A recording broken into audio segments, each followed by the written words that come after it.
আল্লাহ রাব্বুল আলামিন সূরাতুল লুকমানের ৭ নম্বর আয়াতের মধ্যে আল্লাহ পাক রব্বুল আলামিন ঘোষণা করেন, ওয়াইদা তুতলা আলাইহি আয়াতুনা, এবং যখন আমার কোরআনের তেলাওয়াত তাদের নিকটে পৌঁছানো হয়, আল্লাহ মুস্তাকবিরা, তারা অহংকার করে মুখ ফিরিয়ে নেয়।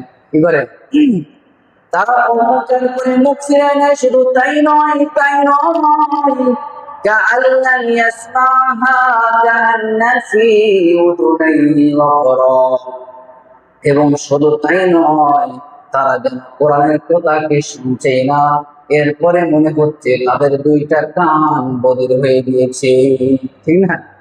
তারা তাদের নিকট যখন কোরআনের আয়াত তেলাওয়াত করা হয়, মুখ ফিরে নেয়, অহংকার করে, এবং এমন ভাব ধরে তারা শুনছে না, মনে হয় দুইটা কান বধির হয়ে গেছে। এই ধরনের ব্যক্তির জন্য আল্লাহ রাব্বুল আলামিন পবিত্র কালামুল্লাহ শরীফে ঘোষণা করেন, ফাবাশশিরহু বিআযাবিন আলীম। ও নবী, আপনি ওই সমস্ত ব্যক্তিদেরকে জানায় দেন যারা আমার কোরআনের তেলাওয়াত থেকে মুখে ফিরায় নেয়, আমি আখিরাতের জগতে তাদের জন্য ভয়ানক শাস্তির ব্যবস্থা করেছি। বলেন সুবহানাল্লাহ।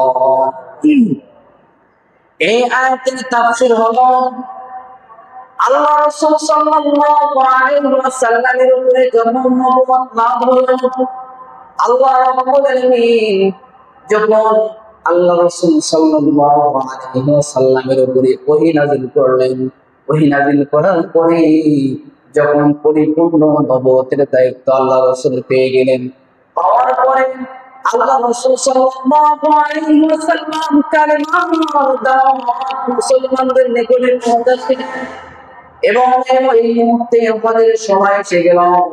আল্লাহ রাসূল সাল্লাল্লাহু আলাইহি ওয়াসাল্লাম হজের মৌসুমকে সুযোগ মনে করলেন, সুযোগ মনে করেন বিভিন্ন দেশ থেকে যখন লোকজন আসছিল তাদেরকে কালেমার দাওয়াত দিল।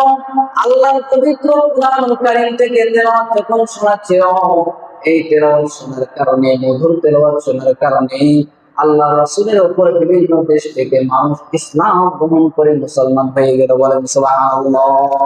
যখন মুসলমান হচ্ছিল, কাফেরদের মধ্যে এই কথাটা ভালো লাগে না।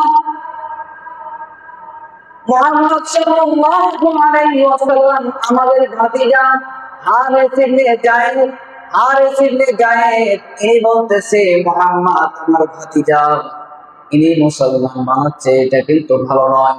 তখন কি করলেন? মক্কার মধ্যে যুবকদেরকে বসায় দিলেন। যখন বাইরে থেকে লোকজন